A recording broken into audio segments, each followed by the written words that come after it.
a delay, but okay, I'm Peter Murphy. I'm going to be the MC tonight for Politics in the Pub. Welcome to Hotel Harry.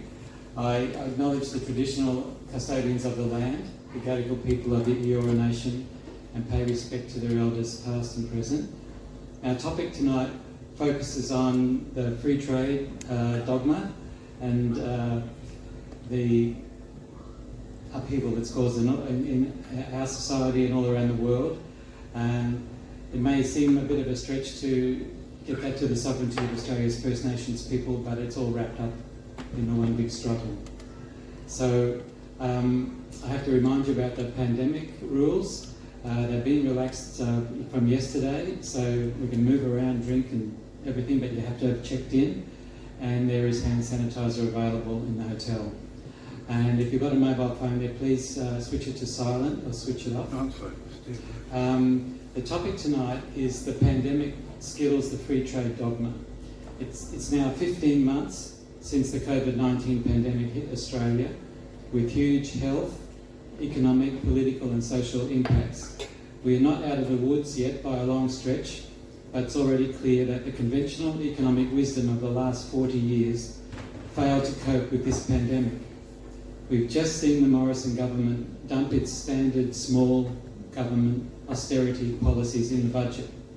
And tonight we have two speakers to look at how the free trade corporate globalisation part of neoliberalism has also failed and what's happening with that. Now, we've only got one of them here, so I'll introduce Pat first.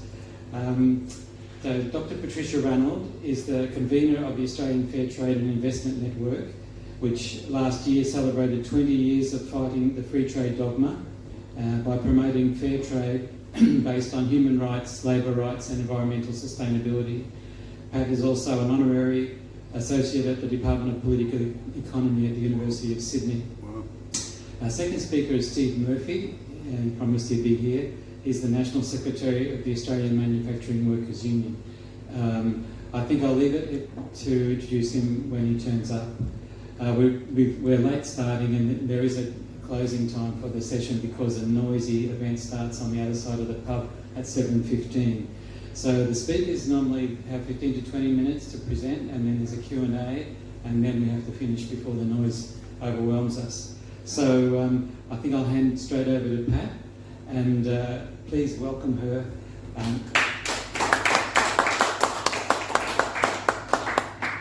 Thanks very much. If I stand here, can you see that? I'll just have to move this over.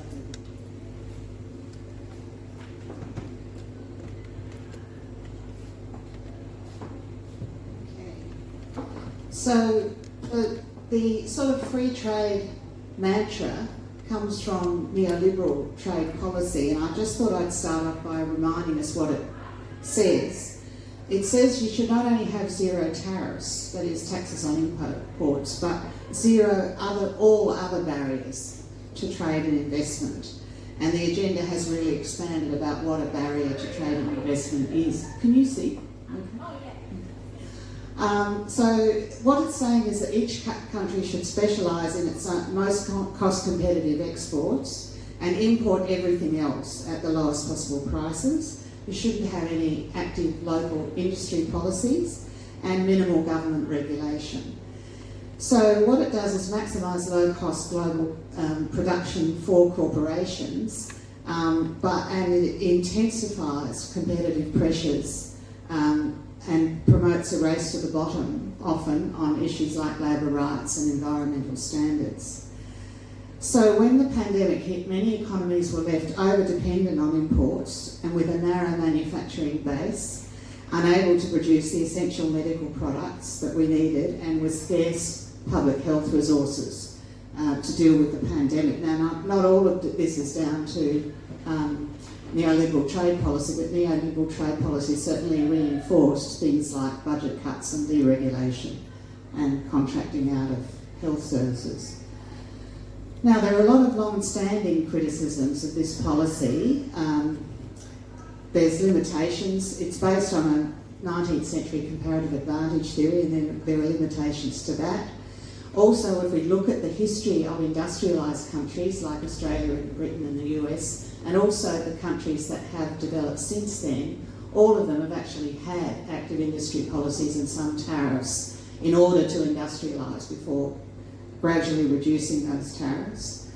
And if we impose those tariffs now on very low income developing countries, what we're effectively doing is kicking away the ladder to development, and there's been a lot of historical studies that show this.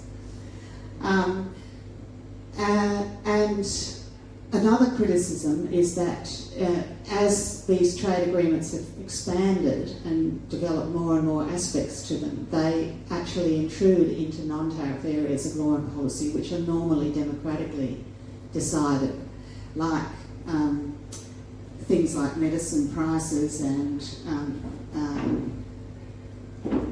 special rights for corporations, which I'll talk about later. We've got a very secretive and undemocratic trade process here. They're negotiated in secret. It's a cabinet process. We don't get to see the deal until after it's done, and it is examined by a parliamentary committee, but they can't change the agreement afterwards. And Parliament only votes on the implementing legislation, not the whole agreement. So it's all designed to lock in future governments to something that's already been negotiated. There is a current review of this model going on in Australia, and there are other models, like the EU, for instance, does publish texts before they're signed and does have a much more democratic voting processes, and even the World Trade Organization publishes texts. So the pandemic has exposed flaws in 5 key areas that I'm going to talk about, and all of them expand corporate power at the expense of workers and communities. So the first one is the restrictions on local industry policy. The second one is temporary worker arrangements, which have increasingly been entrenched in trade agreements. The third one is restricted regulation of essential services. And then the fourth one, and one that's been in the news a lot lately, is the actual entrenchment of monopoly patent rights, particularly patent rights on vaccines and medicines, for 20 years.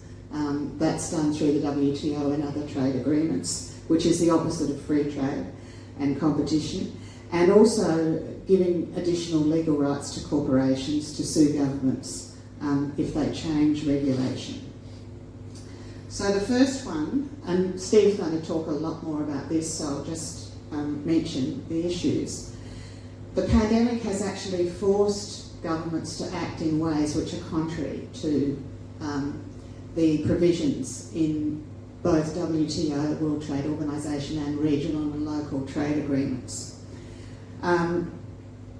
Because these agreements say you mustn't have any policies which assist local industry, in addition to tariffs, you can't have any other policies which assist or subsidise local industry compared with imports or international investment. But what actually happened here when the pandemic hit, and in a lot of other places, was that governments had to develop local industries. They had to subsidise or assist them to develop, to make things like face masks, ventilators and vaccines. And what's emerged from that is a general move towards the admission that we do need more local industry support for local development and for the economic recovery. Even the Morrison government has started saying those things, and although the sorts of things they want to do, a lot of us wouldn't agree with like a gas-led manufacturing recovery, they are now taking a much more interventionist attitude towards local industry. And there have actually been bipartisan recommendations for more, for instance, using government procurement, government purchasing to help develop local industry as well, which is a traditional local industry development mechanism. And the unions have developed a whole suite of more active local industry policies for green energy, government procurement and so on. And Steve's going to talk a lot more about that. The second issue I wanted to talk about that's been exposed by the pandemic is temporary worker arrangements in trade agreements. Now, we have a permanent migration system. People can come to Australia as permanent migrants, and that's what's created our vibrant multicultural society. And those workers, when they come to Australia, have the same rights as other workers. But temporary workers is an employer-driven scheme. You come to Australia sponsored by a particular employer, and if you lose the job, you can be deported. And that means those workers are terribly vulnerable to employer exploitation. And there's been a gradual increase. Before the pandemic, there were over 800,000 of these workers of various kinds in Australia, various visa categories. And there's been numerous studies and media exposés of the exploitation of these workers. And of course, during the pandemic, they were excluded totally from income support. So the government, they were treated as disposable commodities. You come here when we want you, when there's no work, you go home. This was despite advocacy that they should have income support from unions and welfare groups. So the pandemic has further exposed the exploitation of these workers and how some industry policy models are dependent on these vulnerable workers, like the horticultural industry and some sections of the hospitality industry. And as well as that, as well as the provisions to put provisions for temporary workers in trade agreements, there are many trade agreements that have no commitments at all to human rights or labour rights. And so, for instance, we've just concluded the Regional Comprehensive Economic Partnership with Australia, China, Japan, Korea, New Zealand and the 10 ASEAN countries, and that includes Myanmar, where they just had a military coup, China, where there's lots of violations of labour rights and reports of forced labour, and the Philippines, where worker activists and other activists, unionists, are being murdered. So the third issue I wanted to talk about was restrictions on regulation of essential services. This isn't so well known, but all of the more recent trade agreements, like the Trans-Pacific Partnership and the RCEP that I just mentioned, they all have extensive trade and services chapters which open trade and services trade and services to international investment and promote privatisation. They don't say you have to privatise, but if there is competitive tendering, they encourage competition for provision of services, and if there is competitive tendering, then you have to have international as well as national competition. And these rules now apply to services like aged care. So all services are included unless they're specifically exempted, and it treats the regulation of services like a tariff, so it's meant to be frozen at current levels and then gradually reduced over time. So it doesn't take into account things like pandemics, let alone the climate crisis. And of course, what we've seen during the pandemic is that we require more regulation of things like health, aged care and other essential services to deal with the pandemic. And if you look at the most recent agreements like the TPP and the RCEP, it's interesting that they have a list of exclusions. They do say we exclude health, education, childcare, public transport, but they don't exclude aged care. And because aged care has been fairly recently subjected to international investment, three of the largest providers in aged care are actually international companies now. It means that those rules apply to aged care. So this could restrict the kinds of changes that are being recommended by the Royal Commission, like increased staffing levels, increased regulation of service quality and so on. And also the state regulation of carbon emissions hasn't been excluded from these trade and services chapters. The fourth one I wanted to look at was monopoly patent rights on vaccines and medicines. In in the World Trade Organization from 1995, there's been a 20-year monopoly on patents, which gives the control of medicines, but especially vaccines in the context of the pandemic. It gives the production and price control of those vaccines to pharmaceutical companies, which are mostly very large global companies located in places like Europe and the US. And that means that governments have to negotiate with these companies to get access to vaccines. And of course, the richest countries have been first in line to do those negotiations. So most of the capacity, the production capacity of those companies has actually been, about 80% of it has been reserved for countries like Europe, the UK, the US, Australia and so on. And the majority of countries, the majority of people in low-income countries will not have access to vaccines for at least until 2023 and maybe later. There is an aid scheme for vaccines which, you know, gives 60,000 vaccines to Papua New Guinea, for instance, with a population of 10 million people. So the aid schemes for giving vaccines to poorer countries only vaccinate a very small percentage of the population, the emergency workers and so on.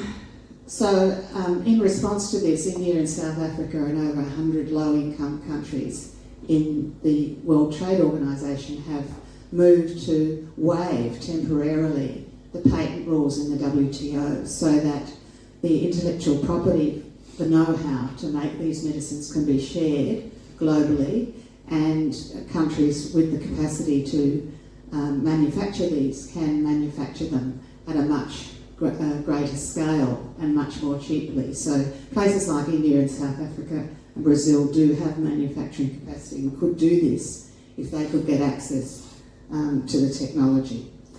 And there's been a lot of campaigning about this. You've probably seen it in the media. And finally, the US actually has agreed to a form of waiver of the vaccine, but Australia, and it's been debated in Europe, Australia has not yet agreed to this, so there's still a campaign going on here, and there's a link to that campaign if you're interested in it. The last thing I wanted to look at is corporate rights to sue governments. This is known as Investor State Dispute Settlement, or ISDS. It's a bit of a mouthful, but it's basically about giving, it's in an addition. All trade agreements have a normal dispute settling process, a government-to-government dispute process. But ISDS is an additional process which is only in some trade agreements, and it actually gives special rights to international corporations, which local corporations don't have, to sue governments or claim compensation from governments for often billions of dollars if they can claim that a change in law or policy has harmed their investment. And there's now over 1,000 cases, and the best known one here is the Philip Morris Tobacco Company suing Australia over Australia's plain packaging law. Australia finally won it, but it took 7 years. And cost a lot. It cost 24 million in legal costs, and Australia only got half of those back.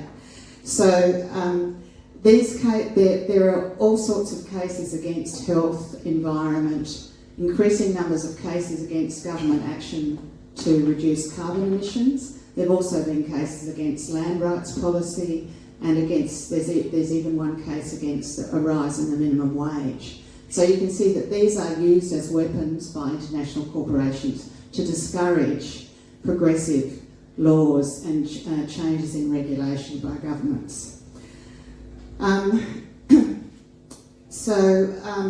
What's happened during the pandemic, and what has shocked a lot of people, is that there's now signals from corporations and from law firms that advise corporations that they're going to take action against governments for things they did during the pandemic to save lives. There's already a case against Peru because Peru by a private toll company because they reduced tolls to facilitate transport of essential goods around the country during the pandemic. And there's other threatened cases, and there's a whole industry of section of the legal profession which actually advises corporations about these cases that have been saying you can take these cases. Governments will try and defend them on the basis that it's an emergency, but the framework of these of the legal system, the tribunals that are set up, regards the whether or not there was harm or cost to the investment as more important than the reason for the regulation. So there's, again, a strong campaign to suspend those sorts of rights for private corporations to sue governments for pandemic-related cases, and also there's an ongoing campaign to keep them out of trade agreements altogether. So I'll conclude by saying that I think that all of these flaws in the pandemic give us more arguments flaws exposed by the pandemic in these kinds of trade agreements give us the arguments to start strengthening a call for alternative trade policies that are not based on these sorts of principles. And those trade policies should be part of a broader progressive economic policy, which is socially just, environmentally sustainable, and internationalist. That is, has regard to global effects, and particularly effects on low-income countries. So it's rejecting both the neoliberal ultra-free trade mantra and also rejecting narrow nationalism like Trump and Hansen and so on. So what we need is a more diverse economy with manufacturing, agriculture, services, and with high quality health, education and other essential services, and the ability to regulate those services. We need an open and democratic process, including all governments, and that takes account of the specific needs of developing countries. And trade agreements shouldn't prevent regulation of public health or environment or Indigenous rights or workers' rights. They shouldn't entrench medicine monopolies, which are the opposite of free trade and competition, nor give special legal rights to, like ISDS, to global corporations. And they should be based on enforceable labour rights and environmental standards, which is now beginning to be discussed in relation to trade agreements to prevent the race to the bottom that I talked about earlier. So I think that the pandemic gives us the weapons to continue a campaign for this longer term change. Thanks very much.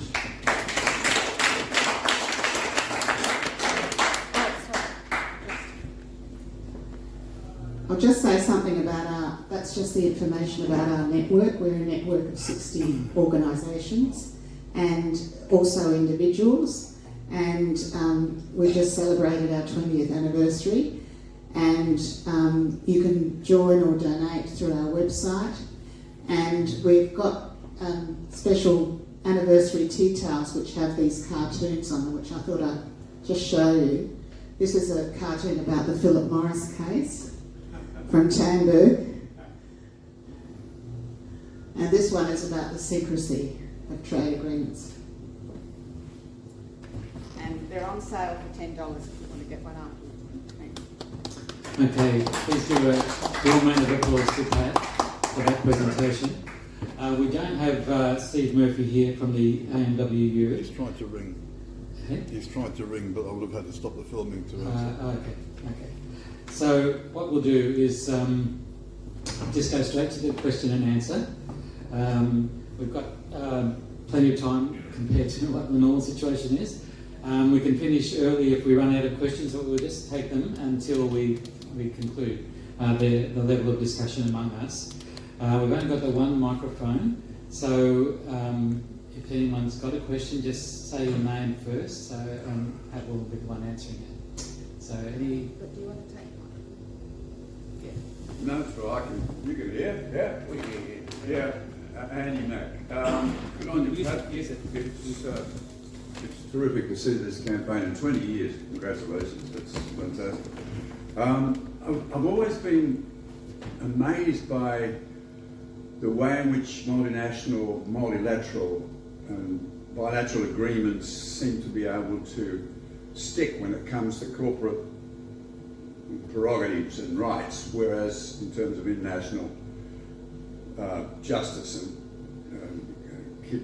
child slavery or international criminal court, or that, it seems to be countries will take or leave the requirements. I just want to get down to the question of the legal process by which an international agreement can impose on the sovereign citizens of a country something which is against our interest. How can they get away with it?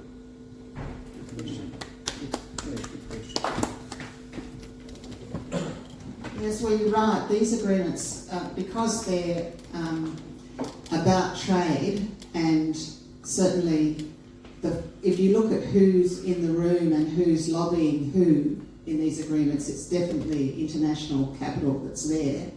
And these trade agreements are legally enforceable. So when governments sign up to them,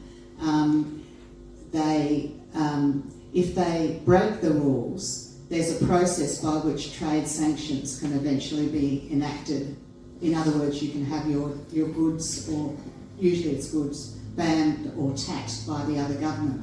One government makes a complaint to a tribunal. If it's found, then the other government. So it's much more enforceable than all the human rights and other agreements, which are supposed to be legally binding but only enforced by naming and shaming. So, for instance, the UN Human Rights Council, if you violate those provisions for labour rights, for example, as Australia has done since the Howard government, work choices, for example, you just get named and shamed in the Human Rights Council. There's no actual penalty. And that's why a lot of people from labour and environment movements have argued that we should have enforceable commitments in trade agreements to labour and environment standards, for example, and human rights standards for that matter. And there are some agreements which have moved in this direction. The EU has moved in this direction with its agreements, for example. But basically it is true that capital makes sure that its agreements are legally binding, whereas with human rights and so on, the UN is a much broader forum. It actually has more countries in it than the WTO, but they haven't been able to get that same sort of legal enforceability. That's a comment on the whole structure of the global economy.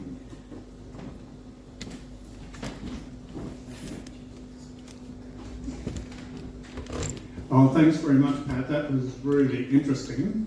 I wonder if the points of your talk are available anywhere on the AfterNet or something like that, because that's really worthwhile getting that out, that information out to a broader audience, I think. My particular bugbear is the question of the massive profits that the pharmaceutical companies are making out of this pandemic, and how that interacts with the issues that you've raised there. And my particular bugbear is we sold off Commonwealth Serum Laboratories in 1993, was it, or 4, under a Labor government, I should point out.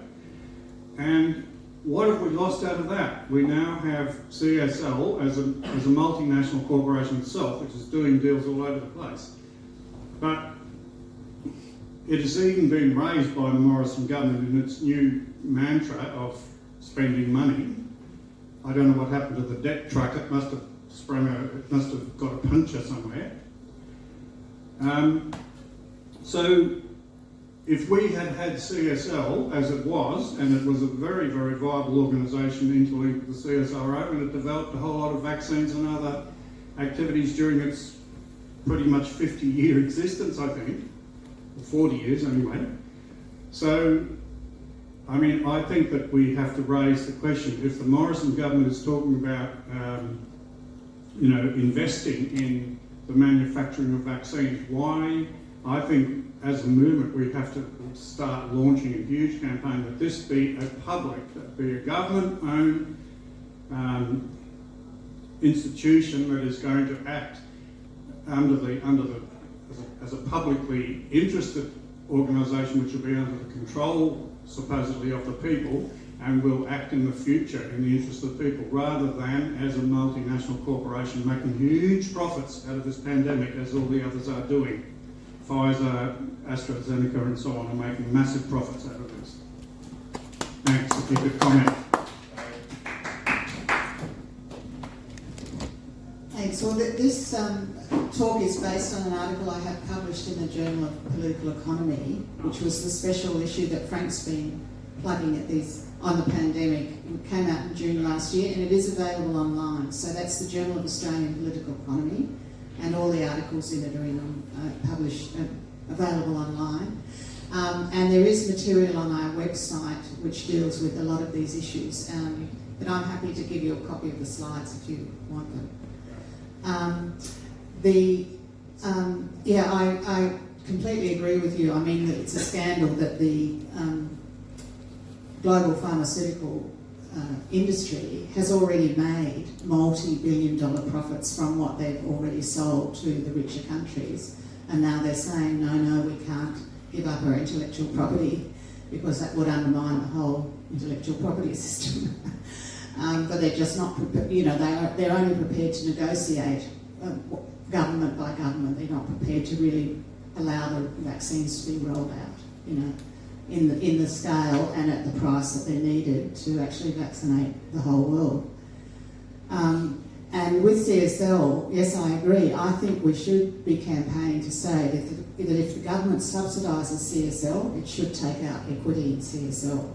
And there should be a much more rigorous regulatory framework in Australia to make sure that in the future we do have the capacity to produce vaccines, and that the intellectual property is public property, they are public goods. So I agree that we should be raising those issues. And most of that intellectual property comes from public universities. Yeah, well, a lot of it is already public anyway. In fact, all Pfizer and AstraZeneca were both developed with public money. Look, some good questions. Thank you, Patricia, for your discussion. It strikes me that the elephant in the room is the question of free trade and protectionism, tariffs. I have a view about that, and I think we need to protect our jobs more and more so today. I'm seeing out there aren't too many career jobs. I understand there are plenty of jobs, but not too many career jobs. I'm sorry that our second speaker hasn't arrived, but perhaps this point might be made to him in terms of the manufacturing sector, but we don't seem to be engaging in that discussion, that debate about protectionism. It's all taken for granted. We're happy to buy cheap TVs and cheap cars and dishwashers and what have you. The truth is, we're not manufacturing much. Do you have any views on this?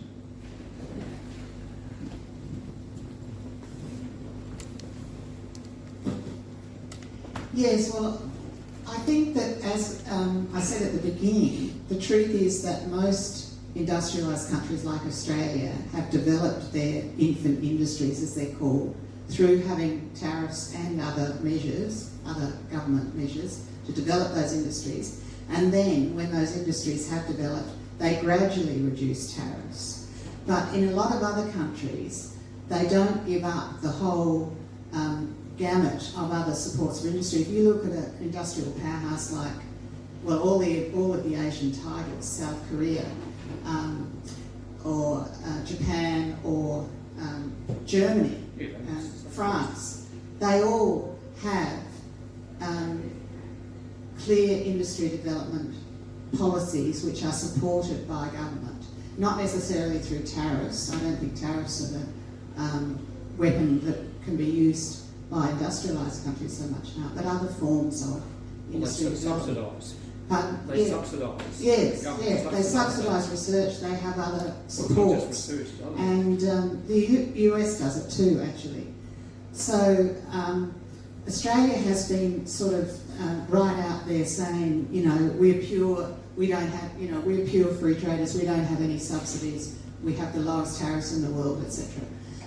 So I agree with you that that needs to change, and it's a pity Steve's not here because he's been involved in local industry development plans in places like the Hunter Valley and other places which bring together the idea of local industry with plans for green energy and alternative pathways to new industries through reducing carbon emissions, but also other forms of environmentally sound industries as well. So in the Hunter Valley, they've got a very broad coalition of unions and community groups which are actually developing with the university, with local government, you know, specific plans for we could have, you know, wind farms here, we could have solar arrays here, we could have other forms of ecotourism or other forms of industry which can replace those industries which are going to disappear as we move to lower carbon emissions. But also preserving and developing more traditional forms of industry. For instance, in the Hunter Valley around that region, there's still companies that make trains. There's still companies that, you know, have sophisticated engineering capacity. And of course, we saw during the pandemic, it's possible to produce ventilators in Australia. It's possible to produce all sorts of medical products in Australia. And we ought to have that capacity for the next pandemic. So, yeah, there's a whole lot of, I agree, there's a whole lot of active things that government can do, but communities can also be involved in that, and local government and universities. Okay, here's another question.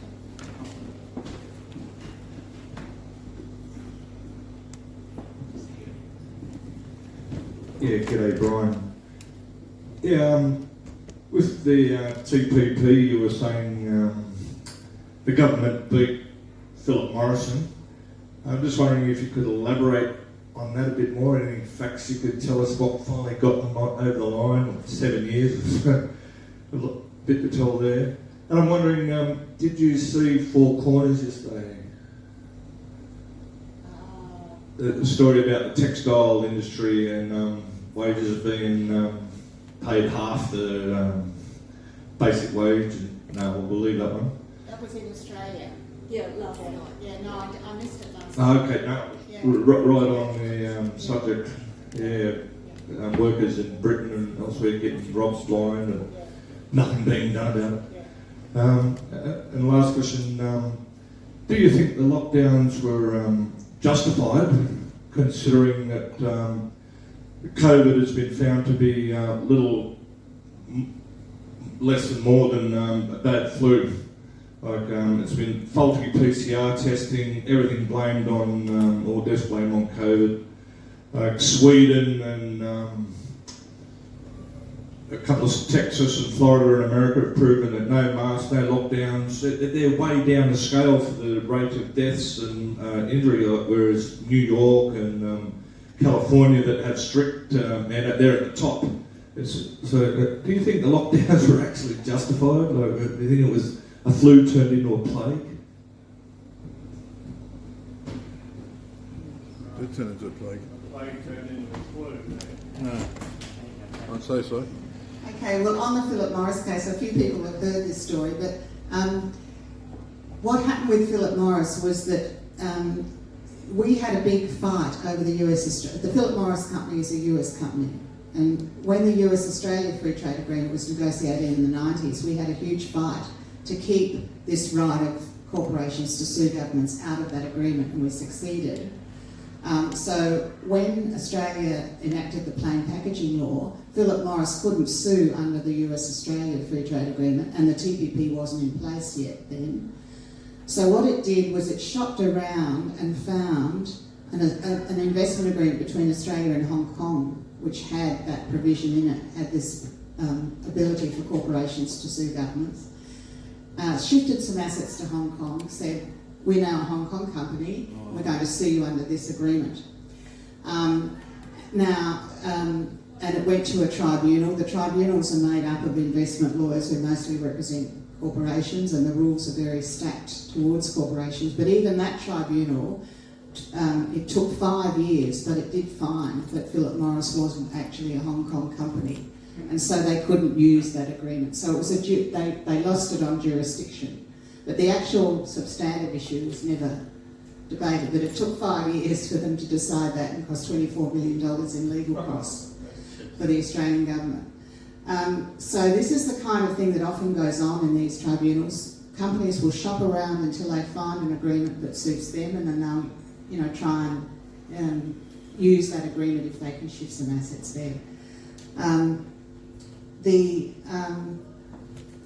What's the next issue? Oh yes, the global textile industry is an incredible scandal and an illustration of that race to the bottom I talked about.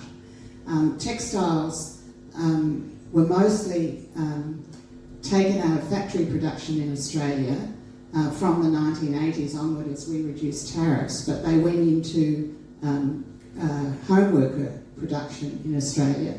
So there are lots of, there's not a lot of textile production in Australia, for clothing and footwear production in Australia, there's some textiles.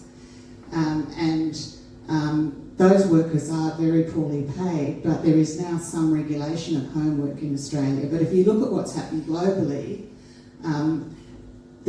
a lot of textile production in Australia went first to China, then China had a rise in the minimum wage from about 2007, so they shifted to Bangladesh, they shifted to Cambodia, and to lower and low wage destinations. And without some global floor on that process, then you just get increased exploitation of those workers. So I guess that's what the Four Corners program was about. Yeah. So it is really a textbook study of that process where we get very cheap garments available in rich countries. You do get some employment in the poorest countries, but it's under very harsh conditions for the workers, not just low wages, but starvation wages and, shocking health and safety, long hours. People, mostly young women, who work for 5 or 10 years and their health is ruined, and there's no workers' compensation or anything like that. So it really is a story which illustrates all these points we've been talking about. I don't agree with you about the pandemic. I think that it was right for governments to say that health should be the main priority. I do think the pandemic is real. A lot of people have died from it, and I agree with the strategy of putting public health first. And we did have to have some lockdowns to do that. It's just my view. Any further questions or comments? I've got a question regarding TPPs. One of the things that I've started to find out about is a lot of these TPPs tend to be under high secrecy or away from the public domain. Is there any protocol or any standard or any means of forcing this information, once, especially after it's been signed, that it becomes publicly available for all, not just the parties like, for example, companies or the lawyers, but also for the public to be able to see if things aren't right. If we can't change this current TPP, can we actually change future TPPs and put better restrictions pro citizens rather than pro businesses, governments, or vested interests on the top end of the echelon? Can you is there information on that, or can you enlighten us on that, please?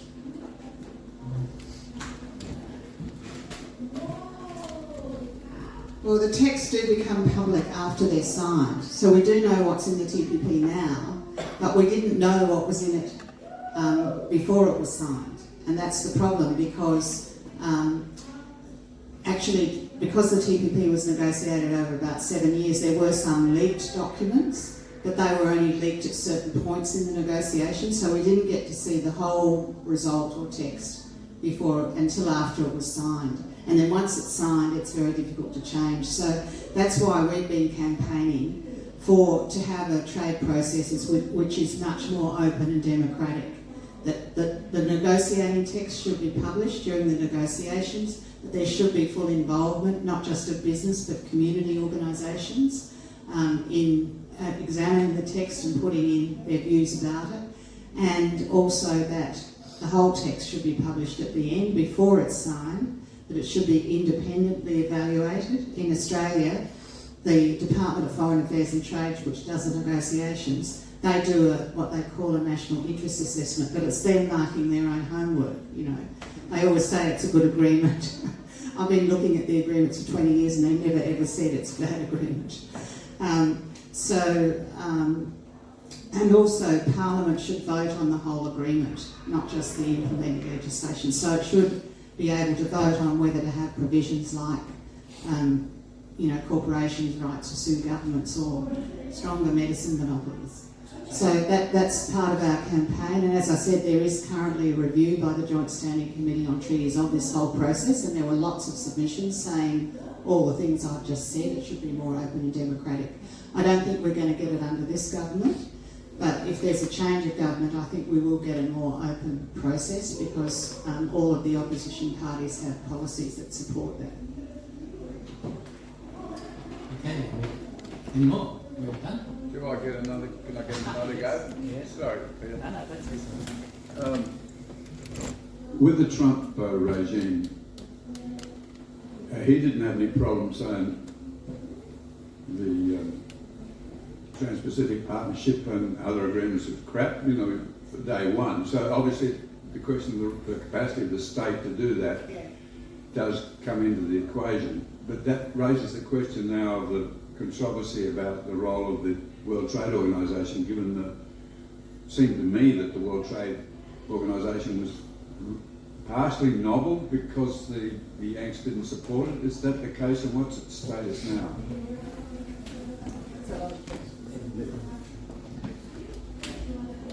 Yes, from AFDNet's point of view, we think there should be trade agreements which involve everyone, like multilateral kind of, and we support something like the WTO where those sorts of agreements can be negotiated. But the WTO is corporate controlled at the moment, and that's our criticism of it. Like, corporations have much more influence on it than anyone else.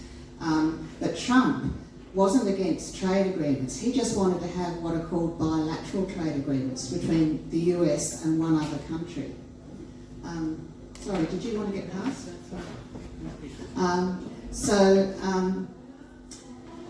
What he wanted, because the US is the largest economy in the world, he wanted to have a series of bilateral agreements between the US and other countries and pick them off one by one. So that's why he withdrew from the TPP and wanted to have individual agreements with those countries.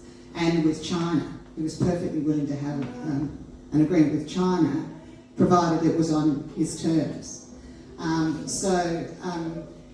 That's where our approach is different from Trump. We are internationalists. We think you could have a better global trading system that was based on certain rules and principles, whereas he is a narrow nationalist who just wants to have trade agreements that suit the US. And he doesn't. But he was actually representing, allegedly, the workers in terms of those Well, jobs. if you look at the debate that happened about the TPP in the US, the strongest movement against it was from unions and progressive organisations. And before the US elections, Hillary Clinton had to come out against the TPP, as well as both she and Trump said they would not go ahead with it, because there was a very strong progressive movement against it, because it had all these corporate rights in it. For instance, on the medicines, the public health movement and unions in the US didn't want more medicine monopolies, which were in the TPP, because they knew that would mean that they could never get rid of their rotten medical system where everybody has to pay a fortune for medicines if it was cemented in a trade agreement. So, there was a progressive movement against it, but what Trump did was mobilise nationalism and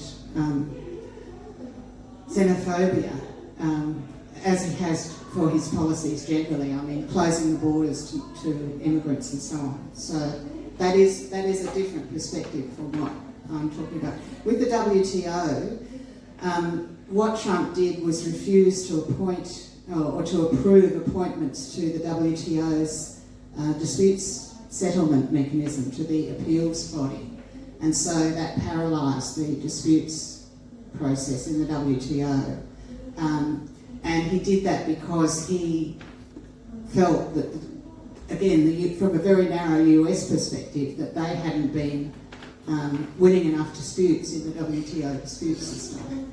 So Biden has not actually reversed that yet, but the US Trade Representative Catherine Tai has had a much more open sort of attitude about the WTO and said that the US does want to participate in the WTO, but they haven't yet reversed that policy. So I think they're still going to use that as a bit of bargaining chip to see whether they can get a better process, what they see as a better deal for the US in the WTO. The US and the EU and Japan and the more powerful economies already dominate the WTO as it is, but they want even more say for the US. Well, thanks very much. I think we've probably come to the end of that part. I'd like you all to show your appreciation to Pat for the really fine discussion we just had.